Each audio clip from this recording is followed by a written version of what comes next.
ಇಲ್ಲ ಅದೇನಾಗುತ್ತೆ, ಆನೆಗಳ ಒಂದೇ ಅಂತಲ್ಲ, ಯಾವುದೇ ಪ್ರಾಣಿಯ ಸ್ವಭಾವನೂ ಪ್ರಿಡಿಕ್ಟ್ ಮಾಡೋದು ತುಂಬ ಕಷ್ಟ. ಈಗ ಮನುಷ್ಯರಾದ ನಮ್ಮದೇ ಈಗಿದ್ದ ಕ್ಷಣದಲ್ಲಿದ್ದ ಮೈಂಡು ಇನ್ನು 5 ಸೆಕೆಂಡ್ಗಿರಲ್ಲ, ನಾನಾ ರೀತಿ ಥಿಂಕ್ ಮಾಡ್ತಾ ಇರ್ತದೆ. ಸೊ ಹಾಗಾಗಿ ನಿನ್ನೆ ನಡೆದಂಥದ್ದು ತುಂಬ ದೊಡ್ಡ ದುರಂತನೇ ಅದು. ಸೊ ಅಲ್ಲೇನಾಗುತ್ತೆ ಅಂದರೆ, ಆನೆ ಸಾಮಾನ್ಯವಾಗಿ ಆ ಥರ ಅಗ್ರೆಸಿವ್ ಆಗೋದು ನಾವು ಕಂಡ ಮಟ್ಟಿಗೆ, ಏಕೆಂದರೆ ನಾನೊಬ್ಬ ಪಶುವೈದ್ಯಾಧಿಕಾರಿಯಾಗಿ ಹೇಳೋದಾದರೆ, ಮಸ್ತಲ್ಲಿದ್ದಾಗ ಅಂದರೆ ಮದದಲ್ಲಿದ್ದಾಗ ಸಾಮಾನ್ಯವಾಗಿ ಅಗ್ರೆಸಿವ್ ಇರ್ತದೆ. ಕೆಲವು ತುಂಟಾಟ ಆಡೋ ಆನೆಗಳಿರ್ತವೆ, ಅವು ಸುಮ್ಮನೆ ಇರೋದಿಲ್ಲ. ಈ ಮುಂದೆ ಯಾವುದಾದ್ರು ಆನೆ ಹೋಗ್ತಾಯಿದ್ರೆ ಹಿಂದೆ ಇದ್ದಿದ್ದರೆ ಸುಮ್ಮನೆ ಹೋಗಿ ತಿವಿಯೋದು, ಈ ಥರ ಸ್ವಭಾವ ಇವೆ. ಯಾಕೆಂದರೆ ಅದೇ ಕಂಜನೆ ನಮ್ಮ ದಸರಾದಲ್ಲೇ ನಾವು ನೋಡಿದ್ದೀವಿ. ಅದನ್ನು 2019 18 ನಾವಿದ್ದಾಗಲೇ ಒಂದು ಸಾರಿ ಬಂದಿತ್ತು ಅಂತ ನನಗನ್ಸುತ್ತೆ. ಅದು 9ನೇ ಆನೆ ಆಗೋ 10ನೇ ಆನೆ ಆಗೋ ಹಾಕತ್ತಿದ್ದೋ ನಾವು. ಕೊನೆಯಲ್ಲಿ ಅಭಿಮನ್ಯು ಇಲ್ಲಾಂದರೆ ಅರ್ಜುನ ಹಿಂಗೆ ಬಿಡ್ತಾಯಿದ್ದೋ ಫ್ರಂಟಲ್ಲಿ. ಈವನ್ ಅರ್ಜುನ ಅಭಿಮನ್ಯು ಪಕ್ಕ ನಾವು ಕಟ್ತಿರ್ಲಿಲ್ಲ, ನೀವು ಅಬ್ಸರ್ವ್ ಮಾಡಿದ್ದೀರಿ.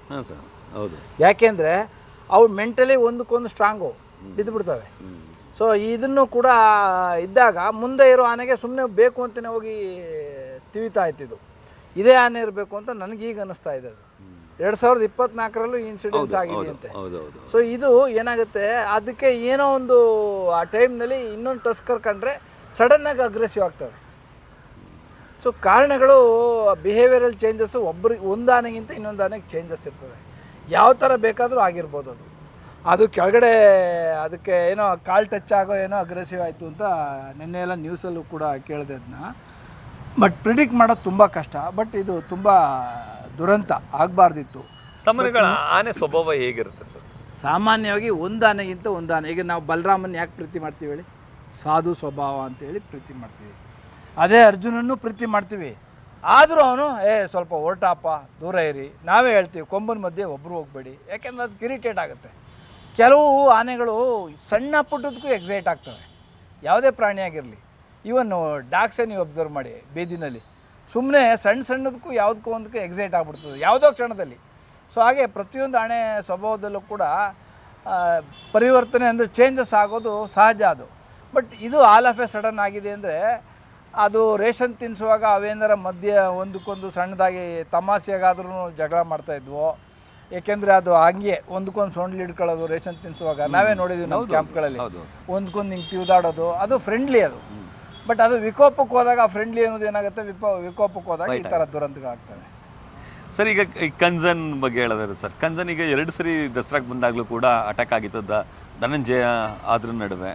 ನಿನ್ನೆ ಇನ್ಸಿಡೆಂಟು ಸಾಕಷ್ಟು ಆತಂಕಕ್ಕೆ ಜನಗಳಿಗೊಳಗಾಗ್ತಿದ್ದೀರಾ ಸರ್. ಈ ಜನಗಳಿಗೆ ಏನಂತ ಹೇಳೋಕ್ಕೆ ಸರ್? ಅಂದರೆ ಆನೆಗಳ ಹತ್ರ ಹೋಗೋದು, ಫೋಟೋ ತಗೊಳ್ಳೋದು, ಇವೆಲ್ಲ ಮಾಡೋಕ್ಕೆ ಹೋಗ್ತಾರೆ ಸರ್, ಸೊಂಡ್ಲು ಇಟ್ಕೊಳ್ಳೋದು. ಈಗ ಒಂದಷ್ಟು ಮಾರ್ಗಸೂಚಿಗಳು ಕೂಡ ಬಂದಿದೆ ಸರ್, ಅದ್ರ ಬಗ್ಗೆ ಏನಾಗುತ್ತೆ? ಈಗ ನೋಡಿ, ದಸರಾದಲ್ಲಿ ನಾನಿದ್ದಾಗಲೇ ಈಗ ಫ್ರೆಂಡ್ಲಿ ನನಗೆ ಯಾರೋ ಪರಿಚಯ ಇರೋರು ಬರ್ತಾರೆ, ಸರ್ ಒಂದು ಫೋಟೋ ತಗೊಳ್ತೀವಿ ಅಂತಾರೆ. ಈ ಅದೊಂಥರ ಆಬ್ಲಿಗೇಷನ್ನು, ನಾವೇ ನಿಂತು ಪಕ್ಕ ನಿಂತು ತೆಗೆಸ್ಕೊಡ್ತೀವಿ. ಒಂದೊಂದು ಸರ್ ನಾವಿಲ್ಲದೆ ಇದ್ದಾಗ ಮಾವುತ್ರು ಏನು ಮಾಡ್ತಾರೆ, ಅದೇ ಇದು ಸಾಹೇಬ್ರಿದ್ದಾಗ್ಬಿಟ್ಟೆ ನಮ್ಗೆ ಯಾಕೆ ಬಿಡಲಿಲ್ಲ, ಈ ಥರದ ಮೆಂಟಾಲಿಟಿ ಬಂದುಬಿಡ್ತದೆ ಪಬ್ಲಿಕ್ಸಲ್ವೇ. ಪಬ್ಲಿಕ್ಸ್ಗೂ ಆದಷ್ಟು ಎಚ್ಚರಿಕೆಯಿಂದ ಇರೋದು ಒಳ್ಳೆಯದು.